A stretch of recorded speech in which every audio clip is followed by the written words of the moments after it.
Welcome to Renegade Thinkers Unite, a show that will help you transform your marketing from mere messaging to programs that break the rules and make a difference.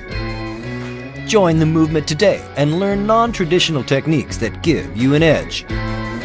Now, here's your Chief Marketing Renegade, Drew Nizer.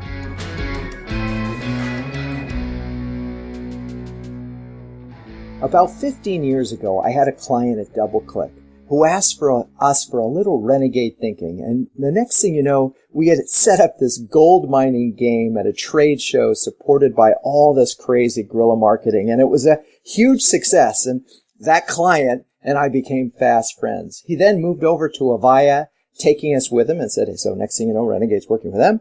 And not too long after that, he started setting up some dinners with fellow heads of marketing. And it was amazing because soon thereafter, he said, hey, Drew, we're starting this thing called the CMO Club and make the logo for us. And while you're at it, build a website for us. And anyway, we have been friends for now 10, 15 years. Pete Kranick is the founder and CEO of the CMO Club and has really built a thriving business with chapters in over 20 cities in the U.S. and expanding to Europe, conferences, online, all sorts of cool stuff. And I couldn't be happier that Pete is my guest. After all the interviews that I get from CMOs are pretty much connected to Pete one way or another. And we're going to talk about B2B marketing and how you build a membership base and the power of event marketing even in the 2017. So welcome to the show, Pete. Thanks, Drew. It's great to be here. And it all started with the website you did for me 10 years ago. That was Isn't that amazing? Secret for success. I owe everything to that first website. Yeah, I know. Well, yes, of course you do. Yes, indeed. Well, perfect. So speaking of me, I've been to every one of the CMO summits, and I have to say I'm always amazed at how much fun I have and how much I learn as well. And, you meet so many smart people and you have all this great content, but they're fun. And I feel like that's an unusual approach to corporate events. Can you talk about your approach and why you work so hard to make sure that they're fun? Sure, absolutely. So I started the club, as you mentioned. It's coming up on 10 years, 9 years ago now or so. And I started because I got tired of going to lousy events. And we've all been there, right? And it still amazes me today, 10 years later. So why are they lousy? Or what, so basically what I focused on was saying, look, we're all tough. These are CMOs, VPs, heads of marketing. They have tough jobs, right? A lot of pressure, a lot of stress. It's all about, making it memorable. So how do you make something memorable? Anything you go to, if it's memorable, you enjoy it. The other thing is, I think, is anytime you walk away from any event and you have new friends, you've experienced something together to create new friendships, that's the real value. Then the post-event, you're following up with each other, etc. So that's really it, right? It's make it memorable and make sure everyone comes away with new friends. And if you do that, then I think you're going to be successful. And that's why we call it a club and not an association, not a council, not a whatever, right? That's why the name club is important. So we make it feel like a club. So, and I've experienced this, obviously, and watched these relationships build and blossom. And certainly, it's interesting what you're saying actually aligns very well with the latest sort of what makes sense from a marketing standpoint, what marketing can really do. And number one is be memorable, and two, emotionally connect with your target. So boom, you're there. 1, 2, done. Let's talk a little bit about what kinds of to market these events. What tech tools do you do either to support the event while you're marketing it or after or during? It's all about referrals, word of mouth, and advocates. I'm really a firm believer. I don't care. We're talking B2B. It could even be B2C, but within B2B, you've got people that love what you do, love your product and services, and tell people about it and get them involved, right? So any tools we use. So we have referral tools. We have ability to showcase, right, some of these people, showcase the experience. So video is really big, right? How many times you go, event companies, B2B, this or that, and it's a laundry list of we do this or we do this. It's like we optimize across the blah, blah, blah, and everyone's eyes glaze over, right? It's not about an elevator pitch. It's about those pieces I really think that make it work. So video, quotes, but it's all about your customers being involved in it. Much more than we do this to optimize this across blah, blah, blah. Does that make sense? It does. And so, so during the event, though, I mean, I seem to, you have an app, I think, that helps support that. But it's funny, as you talk about it, you always bring it back to the personal experience, which I think is so obvious, because that's what the club was built on, right? Well, you do raise a good point. So when you talk about technology, you spurred another thought, and that is, if I look at, when people sometimes, like, when I go to conferences, things they overlook or mistakes, you don't let people participate enough.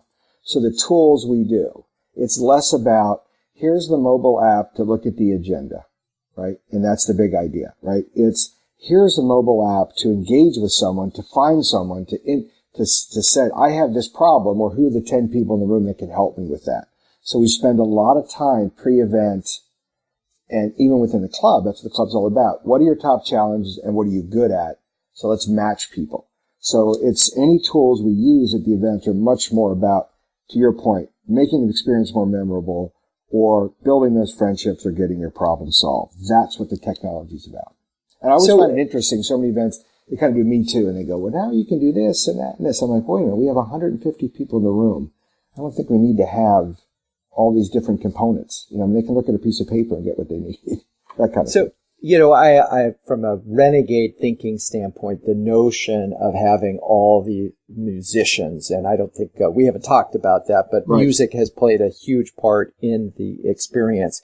Talk about the getting the musicians, what sort of got you to get that idea, and the impact that that's had on both recruiting, if you will, people to come, and then sort of getting them when they leave to go, oh my God, that was so fun, so cool. Well, so when you think about it, right? So you think about people, and B2B is the same. It's the phrase is used often, but it is true, right? They're still people, right? So think about concerts you've been to, music experience. Music motivates, right? You look at what are people most passionate about? Music, fashion, right? What are some of those things, right? So the thought was, let's leverage music to help make people more passionate about the event. So that's the first piece. So I learned, having a house band at some of the events is a lot of fun, because then you walk in the room and there's music playing. There's not just the same famous DJ song. There's a band up there playing, performing, and things like that. But the other thing, which is such a great tie-in, the CMO Club, and it's all about, right, helping people solve their problems. A lot of brands are looking to leverage music, and how do I get involved with it, either through my commercials or sponsor tours or my own custom events, this or that. So we focused on reaching out to up-and-coming stars. Yes, we get a Keith Urban came by, and a John Legend, and Cyndi Lauper, and Roger. We have that, and that's great.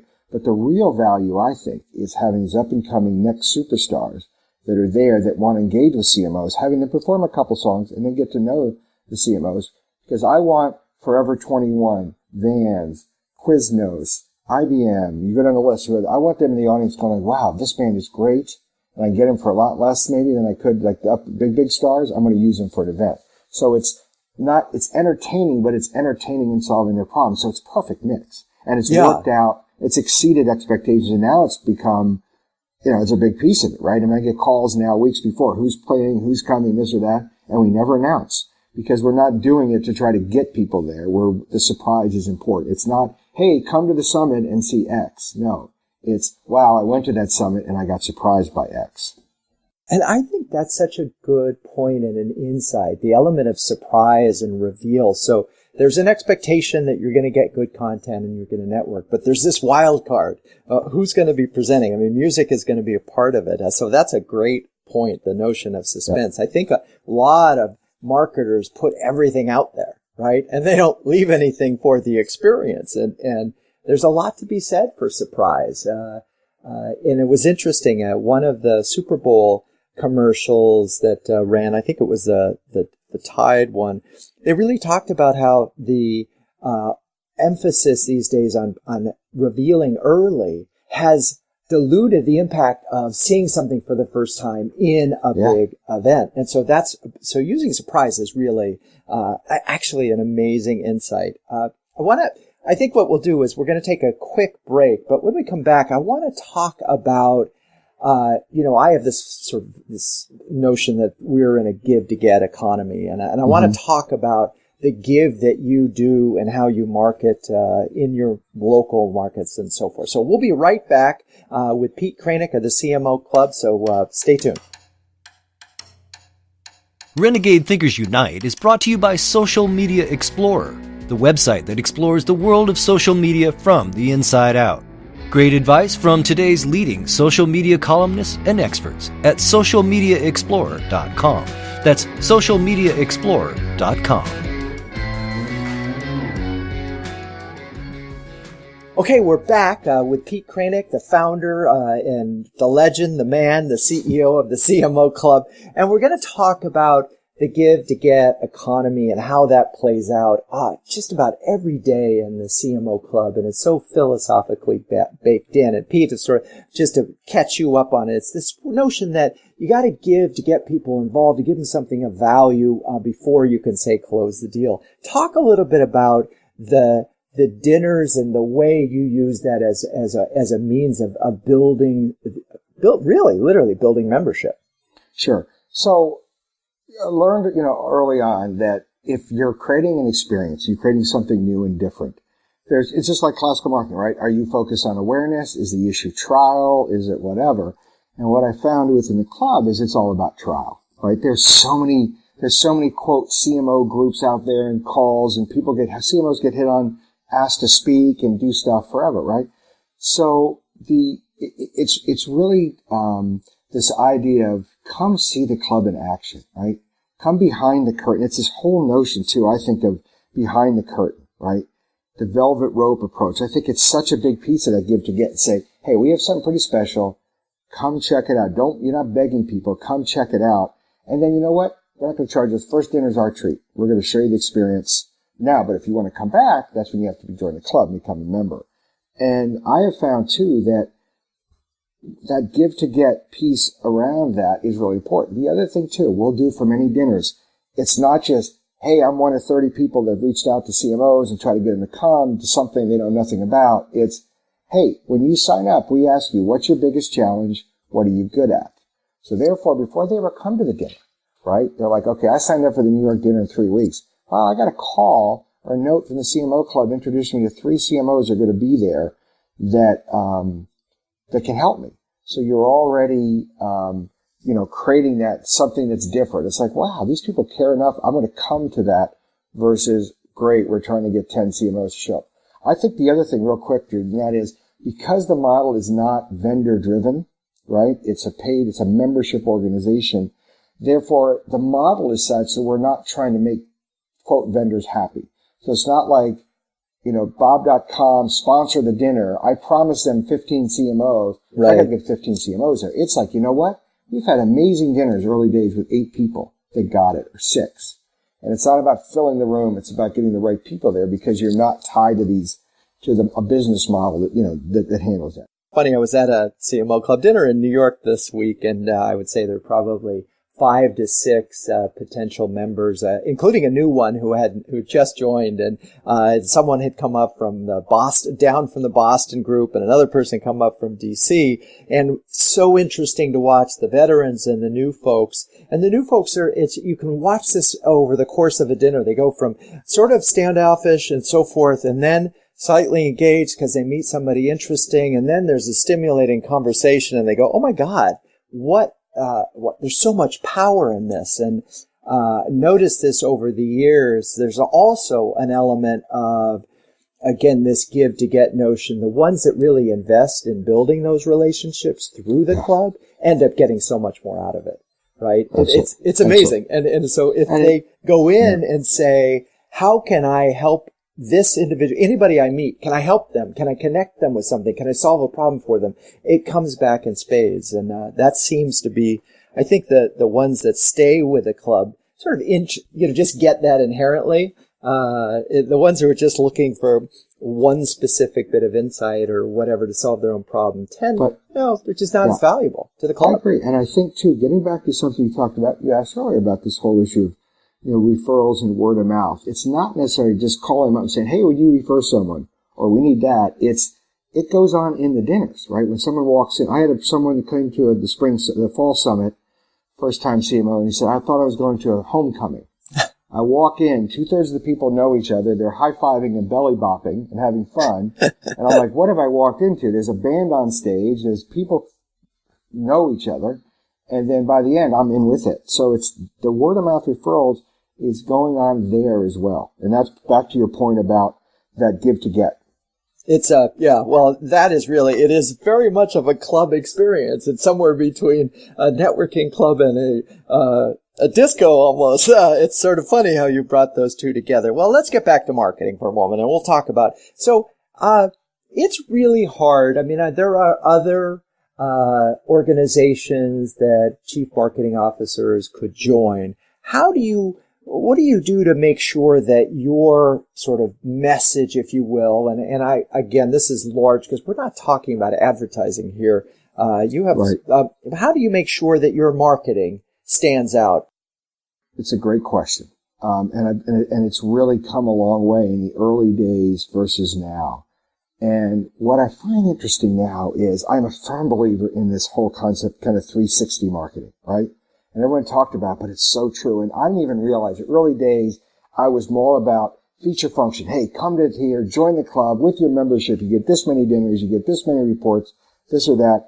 To then now this more of I'll call it emotional sell, right? But it's like, wait a minute. I was on social and I saw a tweet the other day about a great piece of research CMO Club did. Oh, here's the monthly, what are members up to email I just got. Oh, by the way, on the web, went to this and I see this and 3 different CMOs on LinkedIn referred this and said they're going here. So it's all those pieces I think that you have to have. And it is not about, okay, we have a campaign, we're going to run it. How do we make sure it's on mobile, web, print, billboard, whatever, billboard, but whatever it is. It's not about that, right?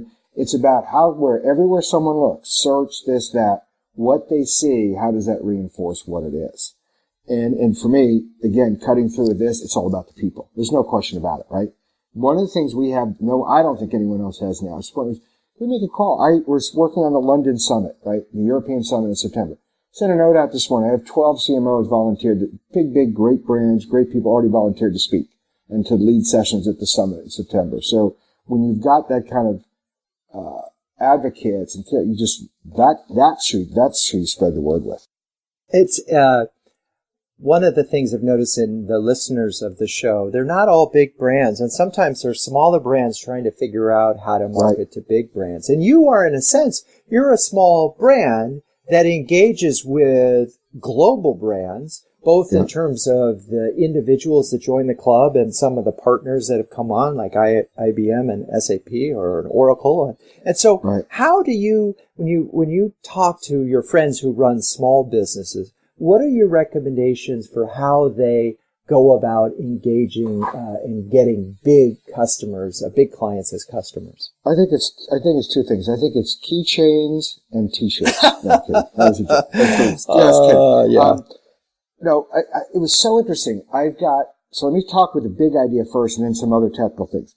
I was at a dinner this Monday and CMO of Pepsi Latin America was speaking. We're talking and there are a bunch of smaller brands there. And someone made a quote which I love. It says, as a CMO, I got to move from a smaller B2B trying to have success. I got to move from transforming my brand to transforming my industry. I thought it was a great quote. So think disruptive, right? Think about disruptive as you're trying to do it. These big companies have big problems. They have big problems. They need help, right? So I think that's one. Take a step back and really be disruptive about it if you want to cut through. Because you're not only cutting through the size, you're cutting through brands that have had relationship for years and have cousins and uncles and everyone else they've been going to Super Bowls together for all this kind of stuff. You have to cut through, right? You got to be disruptive, I think. The second thing I've learned, and that is for executives in these bigger companies, I think going deeper in a problem area is better than going wide. Trying to talk to them about we can do this. When executives are in meetings talking about their business problems, they don't go wide, right? They don't list a laundry list of, no one sits in a meeting and says, this is my problem, and it matches exactly to all 27 of your product or service lines, right? It doesn't. No. So giving them, here's my product and service lines, you pick which ones you're interested in, doesn't work. really do the research, think about what they need, and go deep on it. Get their attention. I see it all the time. Then people get their attention, like, wow, you can do that? I want to talk to you.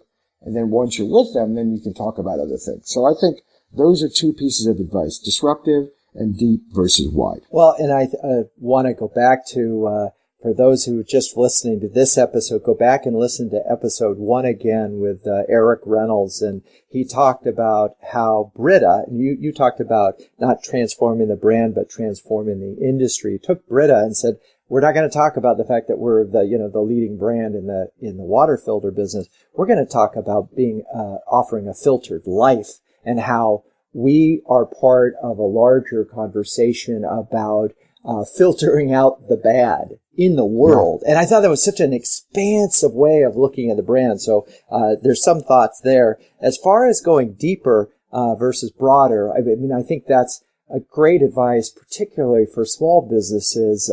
You talk to any small business and you'll say their biggest problem is they don't stay focused. And so, going deeper is an equivalent for that. As we get closer to the end, how do you stay sharp on marketing? I mean, and obviously one of the ways is probably just talking to a bunch of CMOs all the time, but do you have a go-to resource for, keeping your saw sharp? Tito's vodka and fresh grapefruit juice. Perfect. Yeah. And Nicole from Tito's just joined the club 3 weeks ago. Nice.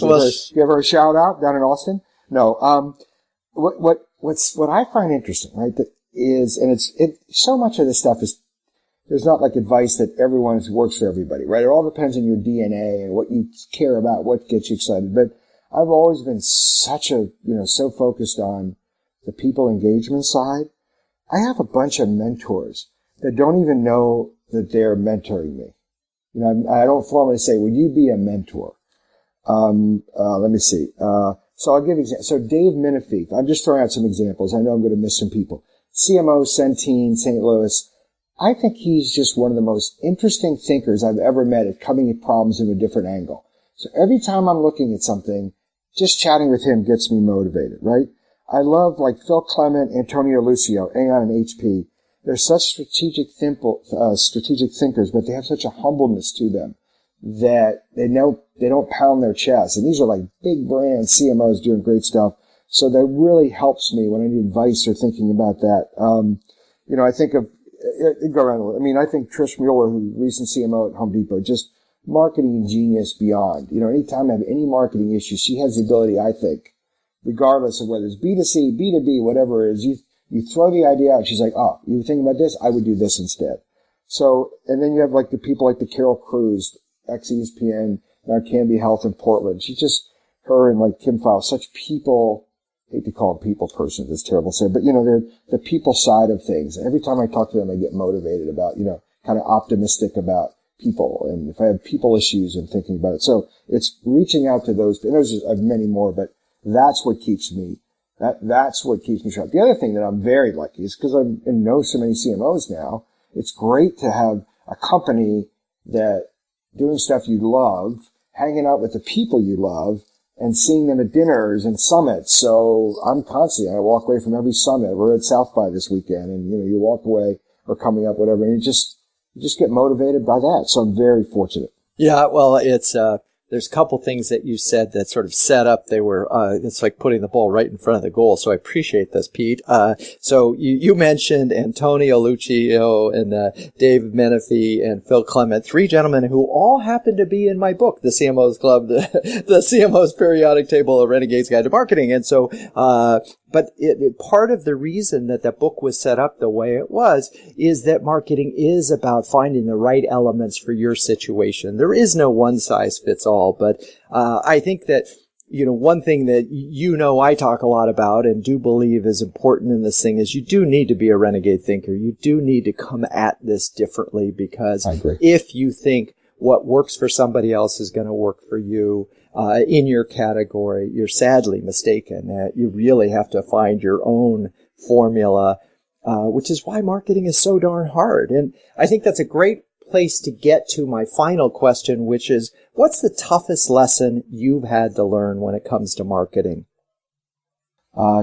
keychains and T-shirts don't work. So, come on. All You knew right. I was going to go back to it. I know. I would say, let's see. Good question. Toughest lessons learned.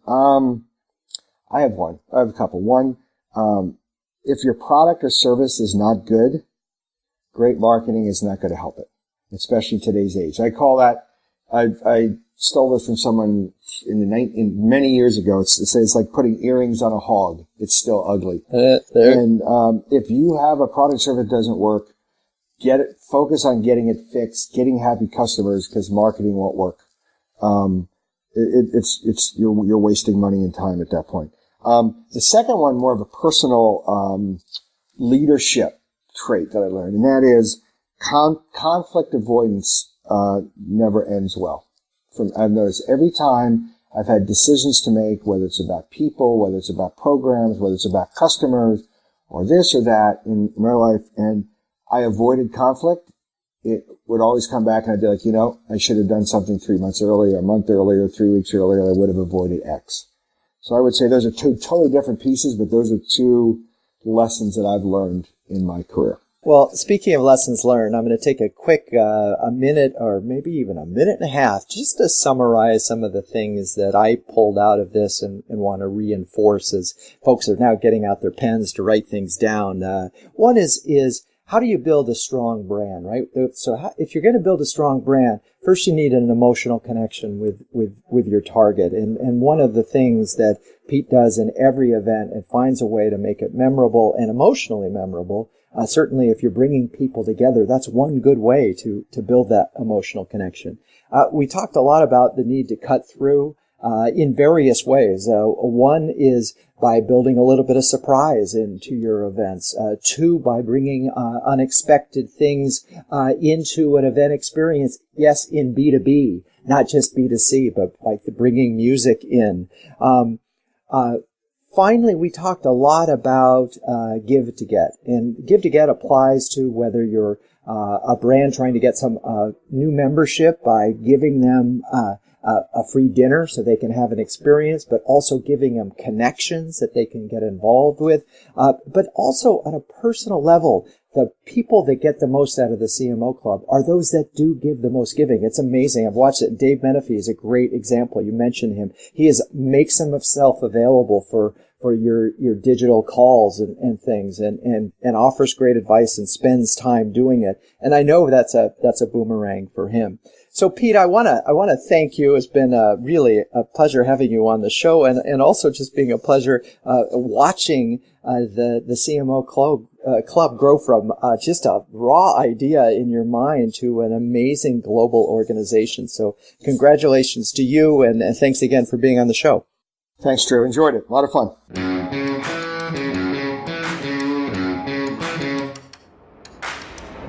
This has been Renegade Thinkers Unite, but it doesn't end there. Just go to renegadethinkersunite.com for more and subscribe to the show. That way, you'll never miss an episode. We'll talk with you next time on Renegade Thinkers Unite.